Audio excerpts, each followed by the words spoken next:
Oke, baik. Assalamualaikum warahmatullahi wabarakatuh. Perkenalkan, nama saya Muhammad Fadli dengan NIM 2020 dari mata kuliah Analitika dan Visualisasi Data dari kelas E. Kali ini saya akan menguji data kecurangan di perusahaan dengan menggunakan rapid miner. Oke. Langkah pertama, kita akan memasukin data yang kita ingin uji. Itu kita akan isi dengan read Excel. Nah, yang ini ya. Oke. Setelah sudah, kita akan klik 2 kali. Kita memasukin data yang sudah kita download dan kita ingin uji. Oke. Ganjil.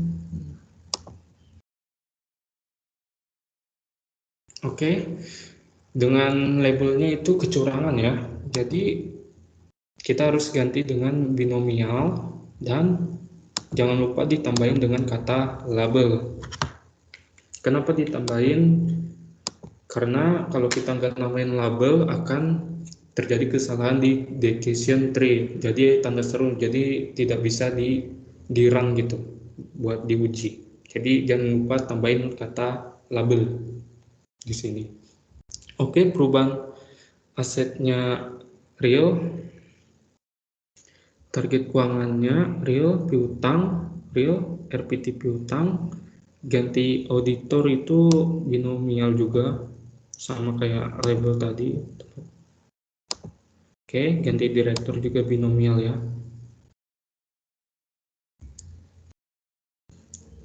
Oke, ini sama. Terus jumlah rapat KA-nya sama. Saham institusi, saham manajer komisaris real, budaya keuangan real. Udah, itu aja. Berarti 3 yang diganti. Kita finish saja. Selanjutnya kita split data.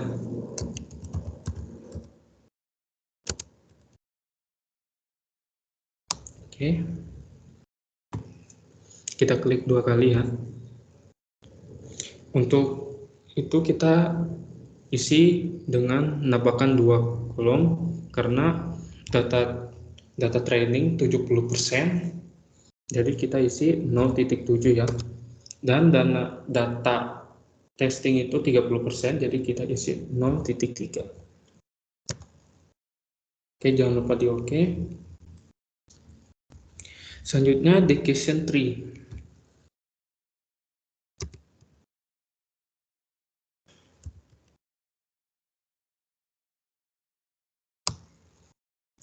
Oke, di sini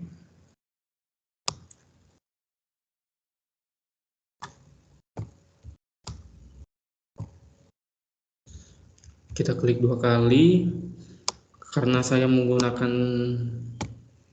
cara CART, jadi saya memakai Gini index, ininya maksimalnya 5 ya, dan menggunakan apply pruning dan apply prep pruning. Oke, selanjutnya apply model.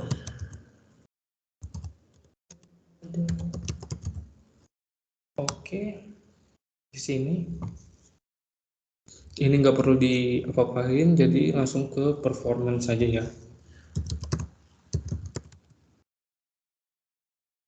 Oke. Di sini kan banyak pilihan, jadi kita pilih paling atas ya, classification. Dengan main Christian, fierce, dan akurasi. Oke, langsung aja kita menghubungkan dari red Excel out ini ke Excel split data. Selanjutnya split data dari parameter ini ke sini, ke tra. Selanjutnya mode dari decision tree ke apply model mode juga. Baru parameter ini ke apply model ke salah.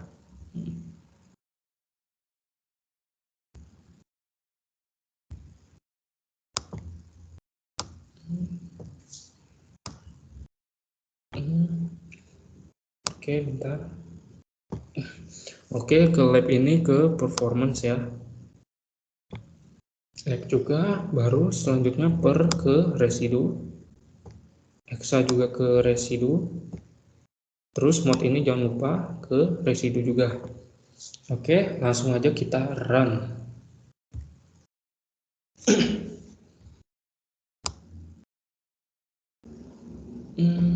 Oke, bentar. Oke. Nah, dari hasil tersebut yang faktor penyebab kecurangan itu yaitu yang paling utama RPT piutang.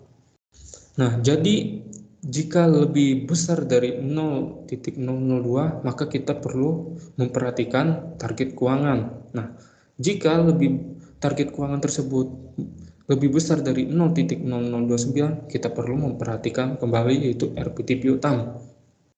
Nah, maka jika RPT piutang tersebut lebih dari 0,461, maka dia melakukan tindak kecurangan. Sebaliknya, jika lebih kecil 0,461, maka dia tidak melakukan kecurangan.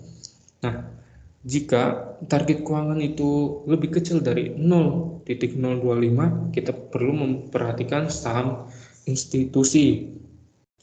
Jadi, jika lebih besar 0,002, maka kita perlu memperhatikan jumlah rapat KA. Nah, selanjutnya jika jumlah rapat KA tersebut lebih besar dari 11.500, maka dia tidak melakukan kecurangan. Jika lebih kecil dari 11.500, maka dia melakukan tindakan kecurangan. Oke, sebaliknya, misalnya RPT piutang lebih kecil dari 0.002, maka kita perlu perhatikan kembali yaitu budaya klan. Jadi, jika lebih besar 0.002 di budaya klan ini, kita perlu memperhatikan piutang akrual. Selanjutnya, jika piutang akrual tersebut lebih besar dari 0.061, maka dia tidak melakukan kecurangan. Sebaliknya, jika lebih kecil dari 0.061, maka dia melakukan tindakan kecurangan. Nah, jika budaya klan itu kan kalau melebihi 0.02 itu kita perlu perhatikan piutang akrual, sedangkan jika lebih kecil itu 0.02, maka dia melakukan kecurangan tersebut. Oke, kita langsung aja ke performance. Oke, tingkatan akurasinya 5,2094%. Ya lumayan sih ini, karena lebih dari 50% ya lumayan. Nah, jadi ini ada kesalahan ya. Kenapa kesalahan? Karena di bagian prediksi A itu ada 8, sedangkan prediksi tidak itu 9. Jadi ada kesalahan tersebut, sedangkan trust ini tidak, ini tindakan kecurangannya 7, maka kecurangan yang tidak ini 10. Nah, jadi ada kesalahan-kesalahan tersebut ya. Buat lebih detailnya kita ke sampel set. Nah, kita lihat aja banyak perbedaan sekali.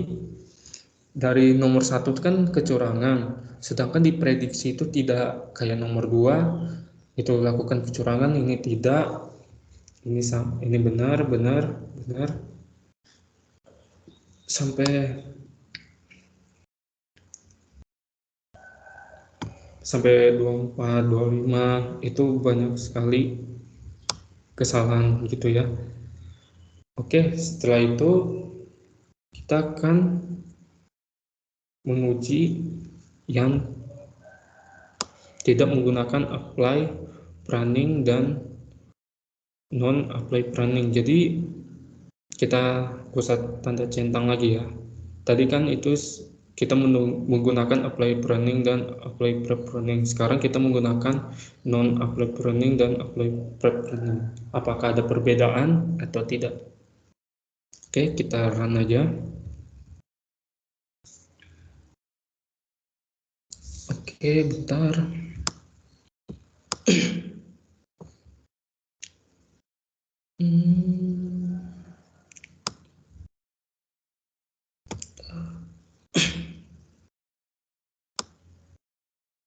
Oke, di sini kita lihat masih sama aja ya, walaupun kita menggunakan apply planning dan pre-planning, sedangkan kita menggunakan kembali yang non ya, itu tetap saja variabelnya yang mempengaruhi itu penyebabnya RPT piutang ya. Nah, jadi jika lebih besar dari 0.0002 ini, kita perlu memperhatikan target keuangan. Jika target keuangan itu lebih dari 0.029, maka kita perlu memperhatikan RPT piutang lagi. Nah, jadi RPT piutang kalau lebih besar dari 0.461 maka dia melakukan kecurangan. Sebaliknya, jika tidak dia melakukan kecurangan lebih kecil 0.461, maka kita perlu memperhatikan target keuangan tersebut di variabel ini. Jadi variabel ini jika lebih besar dari 0.152 maka dia melakukan kecurangan. Jika lebih kecil dari 0.152 maka dia tidak melakukan kecurangan. Nah, apabila kalau target keuangan itu lebih kecil dari 0.029 maka kita perlu memperhatikan saham institusi.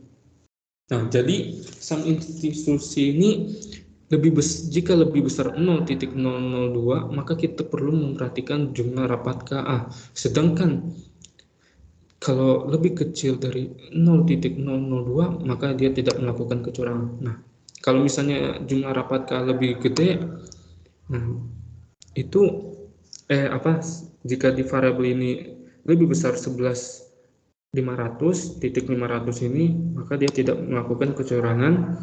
Sedangkan kalau dia lebih kecil dari 11.500 maka dia melakukan tindakan kecurangan.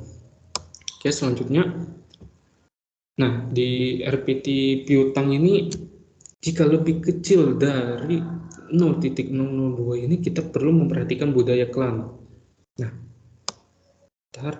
Nah, jika lebih besar dari 0.002 kita perlu memperhatikan variabel ini yaitu piutang akrual. Sedangkan kalau budaya klan itu lebih kecil 0.002 maka dia melakukan tindakan kecurangan. Oke, kita balik lagi ke piutang akrual. Jika lebih besar dari 0.061 maka kita perlu memperhatikan yaitu variabel perubahan aset. Nah, jadi di perubahan aset ini kalau dia lebih besar dari 0.487 maka dia melakukan tindakan kecurangan. Sebaliknya, kalau lebih kecil dari 0.487 maka dia tidak melakukan kecurangan. Oke, kita balik lagi ke piutang akrual. Misalnya kalau lebih kecil gimana? Jadi kalau misalnya lebih kecil tuh dia dapat dari 0.061 kita perlu memperhatikan perubahan aset di variabel ini. Jadi kalau perubahan asetnya lebih besar dari 0.389 maka dia tidak melakukan kecurangan. Sedangkan kalau lebih kecil dari 0.389 maka dia melakukan tindakan kecurangan. Oke. Setelah kita melihat ini, kita coba lihat performance-nya ya. Oke, performance-nya beda ya beda dari yang pertama ya. Ini kan yang saya pakai yang non, sedangkan yang saya pakai itu 52 berapa tadi. Kalau ini kalau tidak pakai non, akurasinya 44,12, jadi sangat buruk atau jelek ya. Ini juga ada kesenjangan atau kesalahan gitu ya. Bagian prediksi ya tindakan melakukan kecurangan itu 7, sedangkan prediksi tidak itu 10. Nah, sedangkan yang tidak ini prediksinya ya 9, sedangkan yang tidak itu 8. Jadi ada kesalahan juga ya.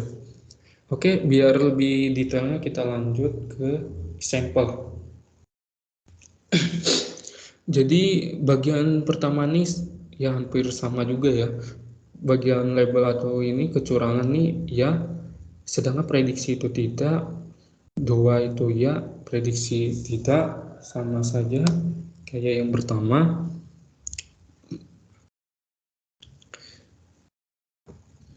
Sampai seterusnya banyak perbedaan sekali. Oke, segitu aja. Selanjutnya kita ke Excel. Nah, jadi bagian Excel saya ini seperti ini, pakai data kecurangan dengan dengan NIM ganjil 041 yaitu saya, dengan labelnya kecurangan perusahaan binomial, atribut perubahan asetnya real, target keuangannya real, piutang akrualnya real, RP piutang real, ganti auditor real, ganti direktur real, jumlah rapat KA integer, saham institusi real, saham manajerial real, komisaris independen real, dan budaya keuangan real. Nah, 70% data training yang diambil sebanyak 82 data yang di split data ya. Tadi yang saya isi ya jadi 0.7, baru 30%-nya data testing yang diambil sebanyak 34 data yang 0.3. Oke, bagian analisisnya kan ini ada 3 pilihan, ada ID3, CART, CA4.5, kriterianya information gain, Gini index, gain region. Nah, saya memakai CART, kriterianya Gini index. Dengan hasilnya yang ini yang pakai, bukan yang non ya. Tadi yang saya centang ini performance-nya 52,94%, sedangkan yang non tadi saya pakai mendapatkan performance 44,12%. Jadi kesimpulannya dengan mencentang tersebut lebih bagus akurasinya yang memakai ya daripada yang tidak. Data yang diuji tadi pruning, per pruning, dan non pruning, dan pre pruning. Oke, ini hasil screenshot saya. Yang ini yang saya centang tadi, dan ini yang non ya.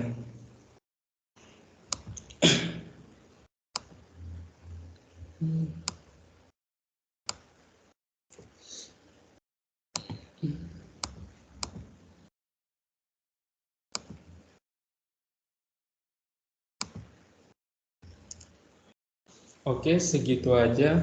Kurang lebihnya mohon maaf. Assalamualaikum warahmatullahi wabarakatuh.